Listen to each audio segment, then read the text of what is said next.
Hey everyone, Marvin here, and welcome back to Buddy Up Gaming. In this video, we're diving into the third and final main campaign in Griftlands, featuring Smith Banquod, the family disgrace turned accidental hero. Smith's story is equal parts comedy and chaos, blending sharp writing and surprisingly heartfelt moments as he drinks, bluffs, and brawls his way through the city of Pearl on the Foam. What starts as a petty quest for revenge and inheritance quickly spirals into a journey about family, redemption, and somehow preventing the end of the world. We'll walk through Smith's full story campaign, highlighting the key decisions that shape his relationships with his siblings and determine how his chaotic life plays out. Then we'll break down Smith's best deck build for both negotiations and combat, covering how to manage his wild mechanics like Moxie, Renown, and Dominance to turn him from a stumbling drunk into an unstoppable powerhouse. By the end of the video, you'll have a clear sense of how to guide Smith through his story, build his decks for maximum impact, and maybe even prove that the Banquod's family's greatest failure can be its greatest success. Smith's campaign in Griftlands is full of irony, and a surprising amount of heart beneath all that booze and bravado.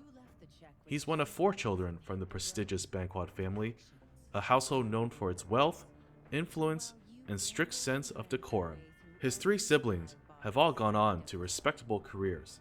Smith, on the other hand, is a hard-drinking, party-loving embarrassment, a walking headline waiting to happen. When tragedy strikes and his parents die suddenly, Smith returns home expecting to inherit a portion of the family fortune. Instead, he's unceremoniously kicked out and denied any share of the estate. Furious and humiliated, he sets out to reclaim what's his, and maybe get a little payback while he's at it. But as his journey unfolds, the story takes a surprisingly redemptive turn.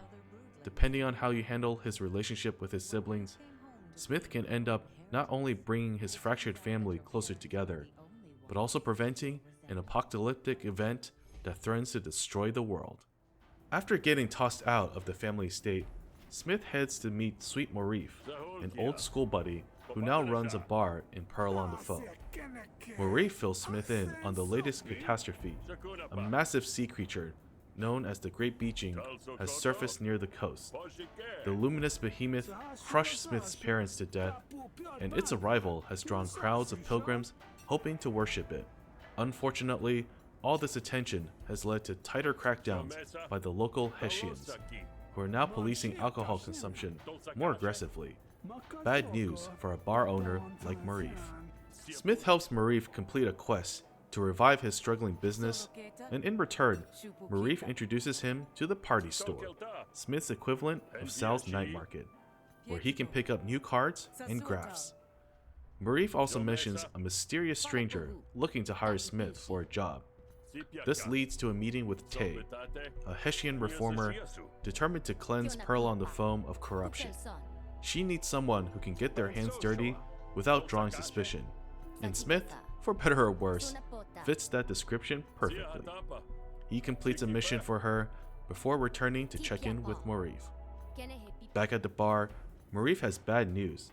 Smith's earlier antics to boost business have worked a little too well, attracting rowdy patrons on the brink of chaos.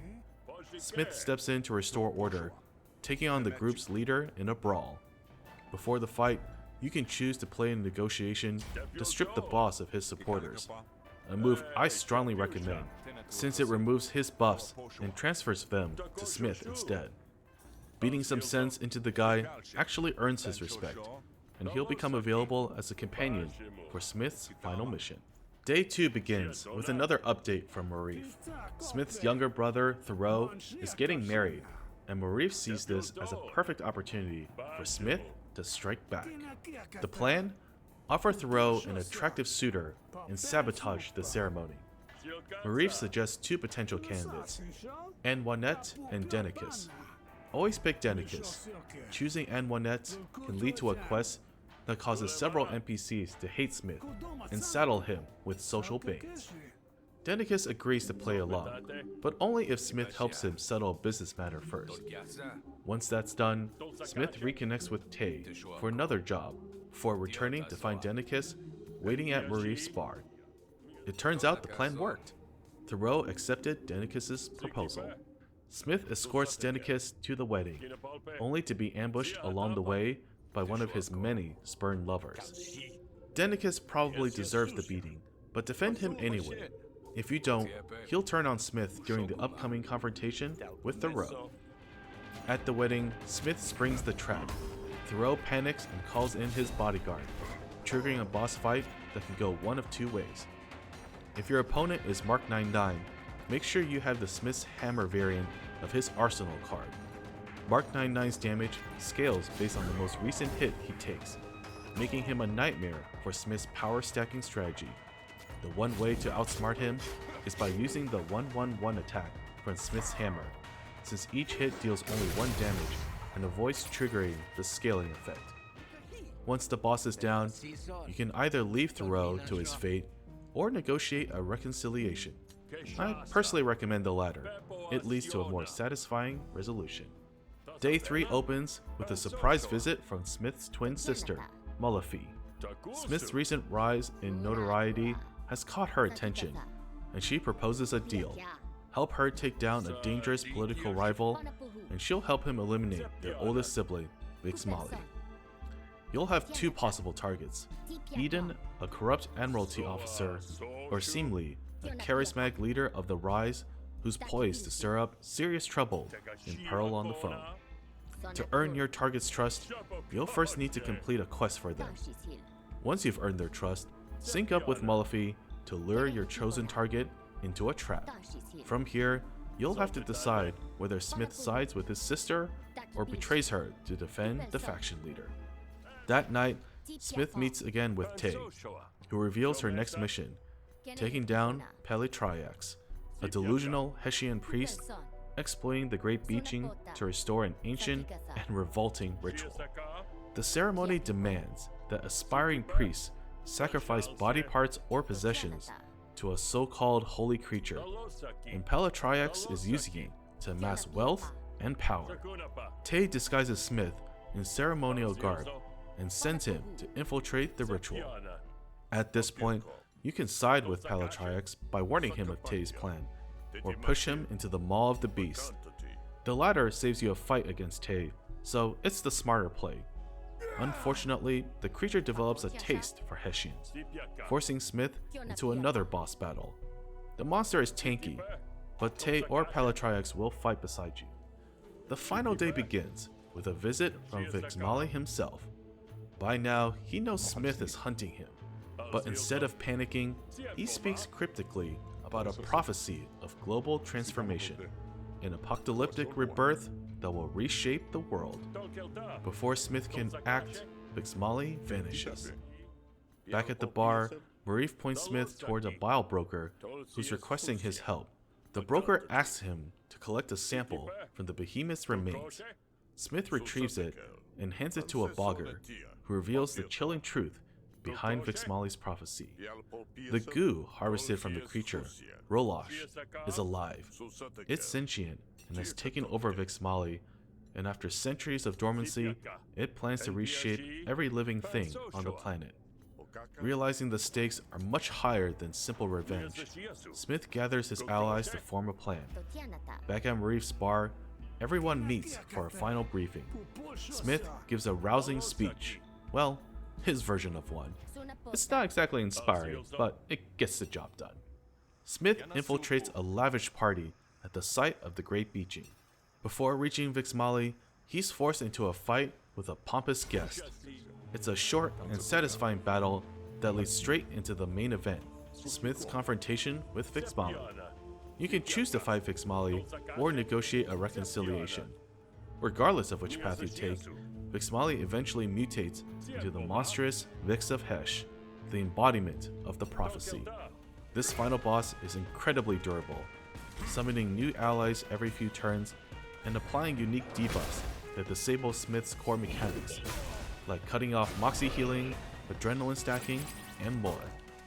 Once you finally take him down, You'll see a unique ending, reflecting the choices you made throughout the campaign. Who lived, who died, and what kind of person Smith became in the end. Smith's negotiation decks are all about raw power. Among the three protagonists, he hits the hardest in terms of argument damage, and it shows. He has two main builds that stand above the rest. One built around his unique Renown mechanic, and the other focused on stacking dominance, a classic hostility approach that scales damage fast. Renown is a friendly argument that automatically deals 1 damage to a random enemy argument for every 2 stacks you have. On paper it sounds simple, but once you start stacking Renown, the damage really starts to snowball. Smith's base deck already includes a couple of cards that generate Renown, but to make the build truly shine, you'll want to draft Networked and Ditch, both excellent for stacking Renown quickly and keeping that momentum going. That said, Renown comes with one major drawback. If your Renown argument is destroyed, your core argument takes damage equal to the number of Renown stacks you had. That can hurt a lot. Fortunately, Smith has some incredible defensive options to help you manage that risk. Standing is a standout card, offering a massive amount of defense as long as you meet its modest requirement of having at least 3 Renown. Another lifesaver is Stool Pigeon, which creates a bait argument to draw enemy attacks away from your Renown stack. Because Renown hits a random opponent argument, you'll also want a few cards that let you focus down specific targets when needed. Executive and High Places both deliver excellent targeted damage for their cost, helping you control the flow of battle when randomness isn't in your favor. Finally, grab a few copies of Networker if you can. It not only deals solid damage, but also adds cards to your hand, keeping your options open when your draws aren't cooperating. Smith's second negotiation build takes a much more direct approach, focusing on stacking dominance, a mechanic that boosts the damage dealt by all hostility cards. If you manage to draft Crass early in your run, this is the build to commit to. It's simple, brutal, and incredibly satisfying. Once Crass is upgraded to its boosted variant, it grants Smith 3 full stacks of dominance every time it's played. With just a few copies of this card, you could pile on enormous dominance stacks within a few turns. At that point, even your basic bully cards start shredding enemy arguments like paper. The real finisher in this build though is Degrade, especially when upgraded to its mirrored variant. This version attacks 3 times in one play. When you've stacked several rounds of dominance, it becomes an absolute wrecking ball. The one thing Smith's dominance build struggles with is defense. Unlike Renown, which has standing to fall back on, there aren't many easy defensive options here. That said, there is one standout card, Double Entendre. It provides defense to all of Smith's friendly arguments equal to the damage it deals, and when supported by heavy dominance stacks, it becomes absurdly strong, basically turning your attacks into shields. If you can't find Double Entendre, don't worry, Smith has some creative alternatives. His deck includes a unique card called Turnabout, which destroys one of your friendly arguments and then gives defense to all of your remaining arguments equal to the destroyed argument's HP. At first, that might sound terrible, but it pairs beautifully with Smith's other special cards, Powder Keg and Hot Air. Both of these arguments recreate themselves when destroyed, and both deal damage in the process. Powder Keg deals its damage only when it explodes, while Hot Air ticks for damage every turn, and then gets stronger each time it's destroyed. Between these two, you'll have reliable distractions that keep enemy attacks off your core argument while still contributing meaningful damage. Smith's combat mechanics are easily the most complex of the 3 main characters in Griftlands. When everything clicks, he turns into a staggering force of nature, a brawler who can take a beating, heal it off, and come back swinging even harder. But getting there takes some finesse. His systems are layered, and drafting cards that support each other properly can mean the difference between an unstoppable juggernaut and a self-destructive mess. The first mechanic to master is Moxie, a unique form of self-healing that rewards risk-taking. Certain cards like Dropkick or Chest Pound increase Smith's Moxie, by dealing self-damage, while others, like Bile Strike or Hold'em, add Moxie directly. At the end of each turn, Smith heals himself for an amount equal to his Moxie. Then, that total is cut in half at the start of the next turn. The result is kind of a rolling momentum. Every bit of Moxie you build lets Smith shrug off more damage as the battle goes on. Keeping that regeneration engine running is the key to surviving tougher encounters, so prioritize cards that build or maintain Moxie consistently throughout a fight. Smith's unique card, Smith's Arsenal, introduces 2 additional mechanics, empty bottles and trauma. Whenever Smith drinks, through cards like Flask, Swig, or Bottomless Vial, he'll consume a beverage and leave behind an empty bottle card in his discard pile. These bottles cost 0 actions and draw a card when played, effectively acting as filler. On their own, they don't do much, but other cards can make use of them. Cards like Fracture or Bottle Hurl consume your empty bottles to deal damage, inflict debuffs, or grant bonuses like additional card draw. They're fun to experiment with, but generally, bottle-based combos tend to be less efficient than Smith's more direct, damage-focused strategies. Trauma, on the other hand, is much more practical. Smith can apply it using his signature card, Smith's Hammer. Once an enemy has trauma, every hit against them increases their trauma counter by 1. When that counter reaches 10, the next attack deals double damage and clears the debuff. It's a simple, elegant mechanic, one that rewards steady offense and helps you end fights decisively. At its core, Smith's combat strategy is all about ramping up his power, while using Moxie and defensive tools to stay alive long enough for that power to peak. Cards that give adrenaline can boost your damage output temporarily, but power provides a lasting advantage. Fortunately, stacking both is easy thanks to Smith's baseline card, Flask. When upgraded to its boosted variant, Flask can generate 0-cost cards that provide incredible flexibility. There's one that increases power by 1, another that gives 3 stacks of adrenaline, and another that draws 3 cards. Other staples like Chest Pound, Swig, and Pinto Pour also help you build power quickly.